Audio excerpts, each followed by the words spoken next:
Meet the Crew with your host, Lloyd Ellis.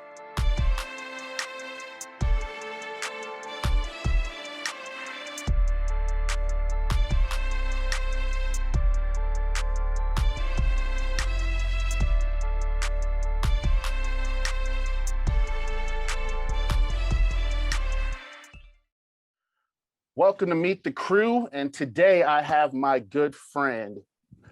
Well, actually, let me let him introduce himself to you. Who do we have with us today on the Meet the Crew? Young Lloyd, it's me, Greg.Fox. You sat right behind me for a couple of years. My mentor, tell me what to do. Mr. Fox, how are you, my friend? Fantastic. It's good to be seeing you again, even though it's under these circumstances, and looking forward to the time that we can get back together, face to face and sit at the bar and talk some more. Most definitely, most definitely. Well, tell us a little bit about yourself. Where are you from? I'm originally from Orlando, Florida, and I liked it so much I've spent my entire life right here, basically in Orlando, Florida, Central Florida area.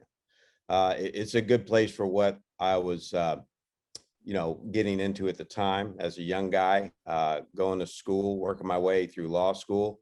There were nightclubs that I could DJ at, and there was a radio station I could DJ at.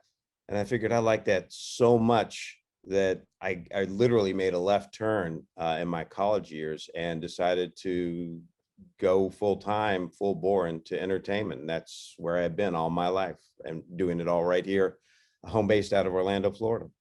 So in the entertainment industry, what exactly is your current expertise? Can you explain that to people? Right now, I'm a writer, a producer, director. I have experience in corporate theater, in live show, in television, and in spectaculars. So I sort of run the gamut and do that depending upon the time of year and what's going on. I could be doing a meeting for 50 people in a ballroom, or I could be doing 60,000 scouts out in West Virginia in the mountains, producing the Jamboree. So a little bit of everything. How did you get into this industry? This was how I paid for my way through college. I was heading to law school, actually. And I would go to class 8 a.m. and get out, and I would do whatever, studies and homework that I could do at that time. And then I would be out at the bar to DJ, begin at 8 at night. I would leave there at just before 2 in the morning and go do an overnight shift on a radio station. And then I would just come off there at 6 a.m. and I'd be ready for the class at 8 a.m. the next day. And it's kind of doing that, I gained such a love for the entertainment industry and how you could, in that instance, I was talent on air, I was talent on the radio. I could just be me and have fun and really, really love the life. And it kind of grew on me and stuck with me. So I know you from being on comm, us interacting on events. I have to hear that radio voice. Does it differ much from the comm voice, or is it pretty similar? Would you be able to give us a little bitty taste for the folks out there of the what was your tag name, if I can ask?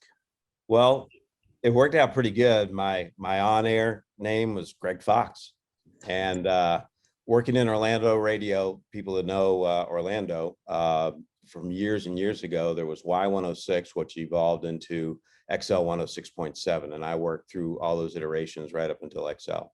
So this is the voice. I mean, it was adult contemporary when I started as a kid, which is really weird because as I grew older into my adulthood, it went top 40, and then I had to get all animated and yelling and screaming into the mic a little bit. But yeah, this is basically it. I love it. I love it. I learn something new every time I talk to you, and you are a very fascinating individual. I remember the first time we met, seeing you, seeing your setup, and then the IndyCar, right? Like, didn't you do stuff with like Indy racing?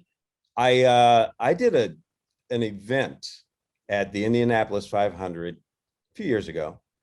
We took Tanner Faust and Hot Wheels, and we put a jump in turn 4 at Indy, and he jumped 335 feet in the air in a truck, in a performance truck. But it was a Hot Wheels event. So I spent some time in the garages and on pit road and a little bit of time around the fumes of Indy racing. Yes.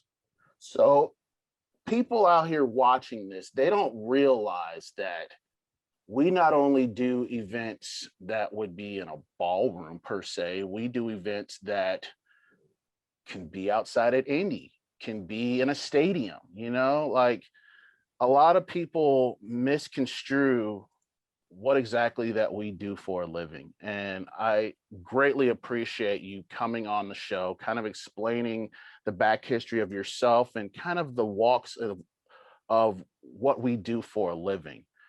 So with COVID going on right now, and this past year, we are now in 2021. Thank you, baby Jesus. How has COVID affected you professionally and in your family life, if I may ask? Well, in the family life, I've been just truly blessed. We so far haven't had any direct family that's been affected by contracting COVID. Now, it's put, my son out of work. It has affected what my mom can do, where she can go, and it's literally she can't go anywhere. But all in all, we've been just very lucky, and it's a bad thing to be dealing with now, the way that it has affected not only us personally, but Florida, the country, and the world. It really did impact my livelihood tremendously. Looking back and remembering, I was making jokes on planes, flying with people in the first part of 2020. I get on and I look at the person next to me as we're boarding. I go, "So have you been to Wuhan lately?" And they, no, we haven't. And this is before we realized the seriousness of what was going on. Right. And then it hit. This is that serious, and it isn't something you can joke about. Right. And all of a sudden, it shut down everything. And I was looking at, a calendar that it was a funny feeling of sitting there just waiting for the next client to cancel, because that's all that was happening. They'd wait. They say, well, maybe this will pass. Maybe it'll be over soon. No, we're going to cancel. We're going to postpone. We're going to move this one back. We'll wait till next year. We don't know when we're going to do this. And it just like a domino, everything started falling throughout the year. I was very fortunate that working with some of my close regular clients, we developed a plan on, we have to figure out a new way to do things, a new way to get the message out, because that's what these meetings are about. I'm doing a lot of corporate theater, a lot of annual sales meetings, pharma in specific, and their meetings we can't pre-record because of legal concerns. Right. So we have to maintain that quote live component to it. And we took a while, and it did take some time for the client to be comfortable with how a virtual meeting would work. And after a long re-education process and building back the confidence that yes, this is going to be different, but yes, we'll deliver it the way you expect it and need it to be delivered. We will get your message out to your sales force, to your people, to your clients, so that they know what's going on with you and your product, that you're still viable. Right. And this was important. At a point, you could tell the middle of last year, clients just started, they got very antsy. They said, we need to do something. Some of them are looking at their budgets saying, we haven't spent this money. We won't get it back next year. We better spend it somehow. Right. And that's what started happening towards just past the midpoint. And we got back in earnest, producing shows, mostly corporate theater, mostly virtual. The only type of hybrid we were doing was when we would do a home base, go to a client's offices and build a studio there. And the main presenters would be there. But no audience, no attendees. All the attendees were virtual. So that's how this thing kind of evolved, and making that move, pushing that move through 2020 we managed to come up with revenues that were decent. They carried us through the year, and we're now going through the cycle again. We're at that, the head of the year, that the new year now, and it's a little light, a little sparse, and you're wondering, well, how are we going to do it again?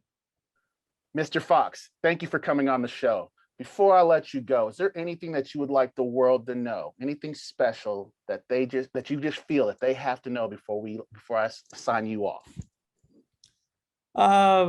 Gosh, that's kind of like a tall order for a simple-minded Southerner like me. I'm thankful, honestly, that I wake up in the morning. We got another day to go through. I've got my kids, and I've got my work still, and I feel amazingly fortunate that we've negotiated what's going on here in life today. And all I can tell you is probably the best example. There's a client that I submitted an RFP so that I can get their work during these times. This was just a couple of weeks ago, and I didn't hear anything back from them. So I, gave them a little call, said, what's going on? We're coming up to the date. I know that you have some other folks you're talking to. And they said, well, you came in the highest by a lot of everybody that, that bid on this. Can you do anything about your numbers? So I did something about the numbers, sent it back in, and I didn't hear anything back, and I'm waiting, and we're getting closer to the date. And I'm figuring we're so close, and I know this client. They're savvy, they're smart, and they know that they need to get into pre-pro right now. So I thought, well, I'll just send them a thank you for the opportunity, and please keep us in mind, kind of an email, so that hopefully, next time around, we'll have a shot at getting the business. Right. And she replied to that email with, we are so looking forward to working with you on this upcoming meeting. Shocked the hell out of me. Oops. So I guess the message is, don't ever give up. You never know. As much as you think you don't know it all. So let things happen, and keep on doing the smart thing and the right thing, and hopefully it's going to pay out. Well, Greg, thanks again for being on the show. How can people reach you? You can find me by email at Greg.Fox at Greg.Fox.com, or I'm available with online presence at liveshowproducers.com. Well, I will make sure to put all that information in the description. Thank you again for coming on the show. And this is Greg.Fox, y'all. Hey, Lloyd, you are doing an amazing thing here. So thank you for putting this together, and keep the stories coming about what's going on now and how we're making it through this time. Thank you. I'm Greg.Fox, and you've now met the crew. Meet the crew with your host, Lloyd Ellis.